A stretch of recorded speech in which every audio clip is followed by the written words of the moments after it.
তখন জাতি খুব হতবাক হয়। কনস্টিটিউশনে গণভোট নাই, ভালো কথা, কনস্টিটিউশনে ভোটও নাই। অতএব কনস্টিটিউশনে ভোটের জন্য ওয়েট করো 2029 সাল পর্যন্ত, কারণ কনস্টিটিউশন আছে 5 বছর পর পর ভোট। তা আপনি যদি কনস্টিটিউশনে বলেন গণভোট নাই, তাহলে আপনাকে ওয়েট করতে হবে 2029 সালে। ফেব্রুয়ারি মাসে আপনি ইলেকশন করবেন কিসের ভিত্তিতে? আবার পরিষ্কার করে আপনি যদি সংবিধান বলেন, সংবিধানে গণভোট নাই।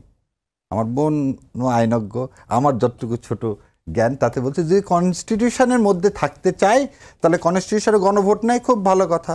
নেক্সট পার্লামেন্ট সিদ্ধান্ত নেবে, খুব ভালো কথা। তাহলে 2029 পর্যন্ত ওয়েট করতে হবে, কারণ সংবিধান আছে 5 বছর পর পর ভোট। 24 সালে ভোট হয়েছে, তাহলে 29 সাল পর্যন্ত।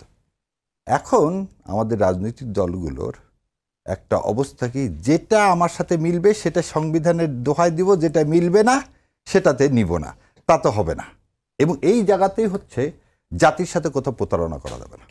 জাতির সাথে প্রতারণা করা যাবে না এই কারণে, আপনি 36শে জুলাই আপনি একটা ম্যান্ডেট নিছেন শাসনতন্ত্রের পরিবর্তনের, যাতে আর এরকম একটা মনস্টার, এরকম একটা ফ্যাসিবাদের আর পুনরাবৃত্তি না হয়।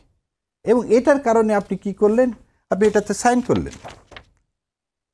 এবং এখানে কি লেখা আছে, জাতীয় ঐক্যমত কমিশন 84টাতে আপনি সাইন করলেন। এবং সাইন করার সময় এনসিপি কেন সাইন করলো না, যেটা কিভাবে ইমপ্লিমেন্ট হবে সেটা না দেখা পর্যন্ত আমরা সাইন করব না।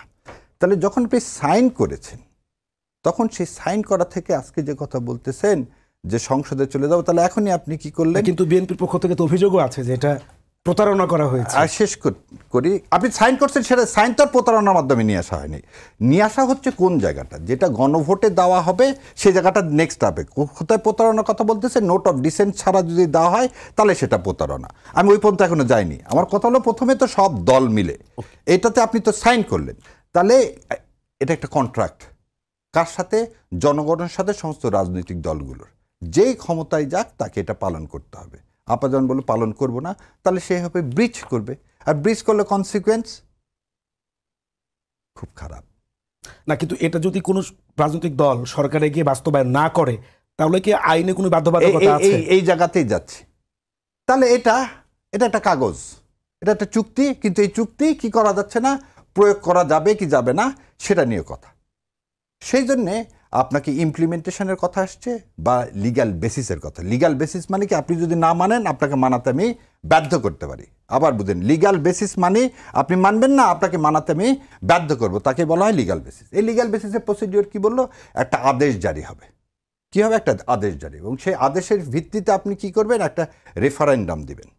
এবং এই রেফারেন্ডাম দিয়ে আপনি কি করবেন, জনগণ সেই রেফারেন্ডামে হা বা না বলবে। এই জনগণের রেফারেন্ডামকে